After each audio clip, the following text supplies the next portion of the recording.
Olá, eu sou Ivonete Nix Soares, sou moradora de Porto Velho, Rondônia, sou professora do Estado e sou mestra em Letras pela Universidade Federal do Acre. Eu fiz um mestrado profissional em Letras. É uma honra estar participando desse evento, a 15ª Jornada Nacional de Linguística e Filologia da Língua Portuguesa, e eu trouxe para nós compartilharmos conhecimento, eu trouxe uma reflexão crítica sobre a literatura de indígenas em sala de aula, o poder humanizador da literatura.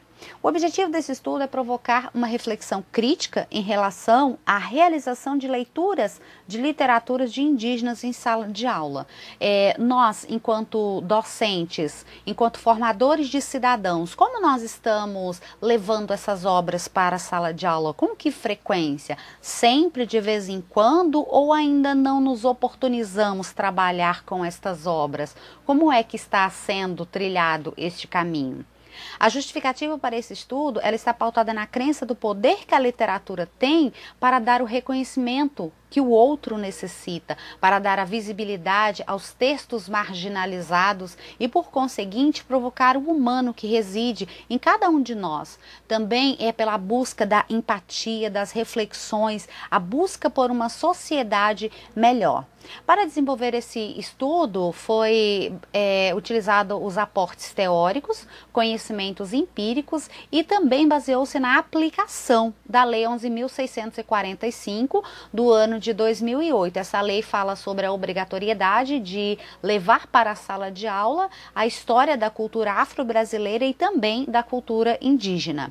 Esse estudo também, ele traz uma proposta de leitura de uma obra de um indígena, é o Daniel Munduruku. A obra chama-se Um Dia na Aldeia, ela é de 2012.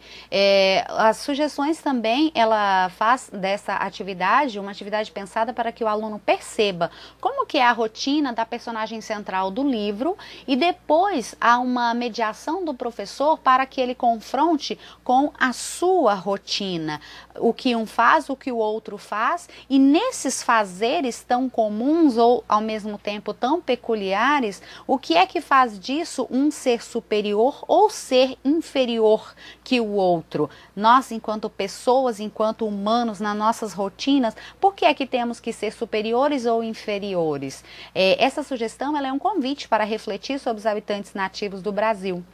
Ela é um esclarecimento sobre os estereótipos preconceituosos criados contra os indígenas, né? Isso aí dentro da literatura de indígenas. Nós estamos constantemente fazendo leituras, né? Não sempre da palavra escrita, mas nós fazemos a leitura do sinal de trânsito, dos fenômenos da natureza, dos mapas, até das expressões faciais, né? Como é que a gente reconhece uma pessoa, às vezes pelo sorriso, pelo olhar um pouco triste, né? Então nós fazemos constante essas leituras, mas para que é que nós lemos?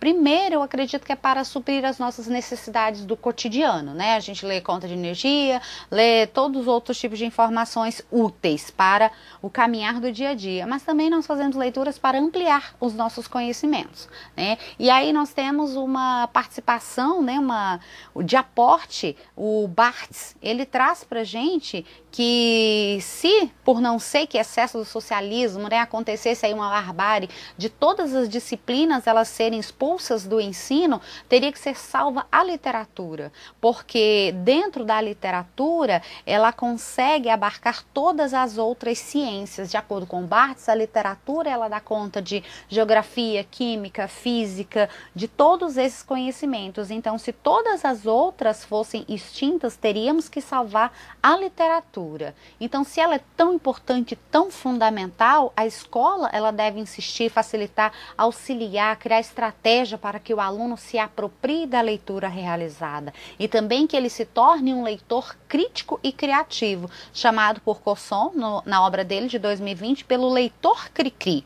Então, esse trabalho com a leitura, ele deve ser sempre de extrapolar as linhas do texto, produzir reflexão e principalmente promover atividades de leitura capazes de transformar a sociedade, despertar no leitor o sentimento de empatia, humanizar por meio da literatura. Já não basta mais o aluno colocar lá qual é o personagem principal, quais são os secundários, qual é o espaço, qual é o clímax, o antagonista e tantas outras questões que a escola coloca que são muito superficiais ao texto. Isso já não é mais o suficiente. Por quê? Afinal de contas, quando uma pessoa escreve um livro, a escrita, ela é uma interação humana. A pessoa escreveu porque ela tem algo a dizer, ela tem um propósito comunicativo. Então, é nessa interação é que se constitui as identidades, se representa os papéis, há uma demonstração de outras culturas. E trabalhar a literatura de indígenas em sala de aula não é algo fácil, porque nós estamos habituados em levar os clássicos, os paradidáticos, ou apenas ficarmos no que o livro didático traz. Então nós estamos muito atrasados em relação a isso. E nós precisamos começar com essa literatura de indígena, porque nós precisamos fazer uma reparação histórica. Precisamos discutir, levar essas questões para a sala de aula, porque desde o nome índio já é uma sucessão de erros. Por quê? Porque Cristóvão Colombo ele saiu da Espanha rumo às Índias e aí a frota dele ficou à deriva. Quando ele viu uma região, ele achou que estivesse chego às Índias e aí nomeou os habitantes desse lugar de índios. Então aí já começa todo o erro, toda a reparação histórica que nós precisamos fazer. Luciano, 2006, ele alega que até a década de 70, se você chamasse alguém de índio, você estava fazendo uma ofensa. Aí depois ele fala que os povos indígenas do Brasil, eles chegaram à conclusão de que era importante manter, aceitar e promover a denominação genérica de índio ou indígena, mas isso aí não é um consentimento de todos. O Apixana e Munduruku, eles alegam ainda hoje que se alguém os chama de índio, esse nome traz para eles todos os adjetivos não apreciados em qualquer ser humano, porque é uma palavra preconceituosa, racista, colonialista, etnocêntrica, eurocêntrica. Então ainda não há um consenso se chamar de índio ou indígena. Por isso eu procuro mais chamar de indígena, né? Então, aí levar literatura indígena ou de indígena para a sala de aula. Então, assim, quando eu coloco literatura de indígena, eu quero dizer que eu vou levar para a sala de aula aquela literatura feita por um indígena, porque a literatura indígena, ela pode ser feita por um discurso alheio, uma pessoa não índio é que fez a obra, né? Então não é esse o propósito. Porque quando eu levo a literatura de um indígena para a sala de aula, é a oportunidade de a voz dele, que foi silenciada por um processo de colonização, voltar a ressoar nos nossos ouvidos. É o espaço de fala que foi tirado dele e aí é dado novamente. Então ele vai mostrar o modo de ele ver o mundo, a natureza, as suas tradições, suas crenças, as suas peculiaridades. E aí o professor, ele precisa fazer a mediação dessa leitura, ele procurar estratégias para cativar o leitor, auxiliar para que o aluno se aproprie do texto. Então não basta mais ler a superficialidade, ele precisa ler as entrelinhas, perceber toda a relação de poder, toda essa relação de cultura, de personalidade que uma obra é capaz de apresentar. Ao professor já não cabe mais ele vigiar se o aluno está lendo o livro ou não. Ele tem que prestar o auxílio nas dificuldades do aluno, inclusive ao ritmo da leitura, né? E para que o indivíduo ele possa vivenciar a leitura, ele precisa desse estímulo. Ritter diz que cada vez mais ele é tomado pela certeza de que ser leitor faz diferença, que ser leitor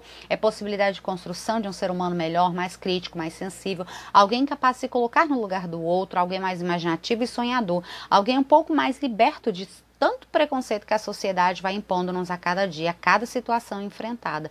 Então, ser leitor, ele acredita que qualifica a vida de qualquer pessoa. Eu também acredito muito nisso. Eu acredito que realizar leituras convoca esse olhar humanizado dos alunos, constrói cidadão mais empático, capaz de reconhecer a importância de cada um na sociedade. Ele permite que se habitue ao outro com suas peculiaridades. E isso é papel da escola, formar cidadãos para uma sociedade melhor. Então, por defender as implicações positivas da literatura, que o texto literário ele é humanizador, produz empatia e influencia o comportamento dos leitores, acredita-se que quando eu levo uma literatura de indígena para a sala de aula, que lá tem as representações sociais e expressões identitárias positivas presentes nas obras, isso vai favorecer a uma empatia social.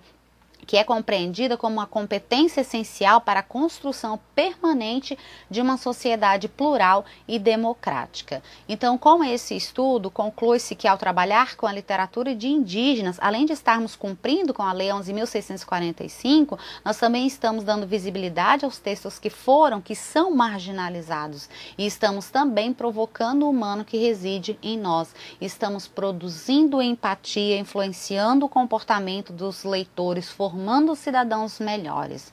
Ao adotar uma obra de literatura indígena na escola, o que se espera é que o aluno, reconhecendo e ressignificando as diferentes posições e as identidades culturais que discute nos textos literários, possa interagir positivamente para a inclusão social dentro e fora da escola. Isso Coção 2020. Então é isso que eu tinha para dizer para vocês hoje. Agradeço desde já. Muito obrigada.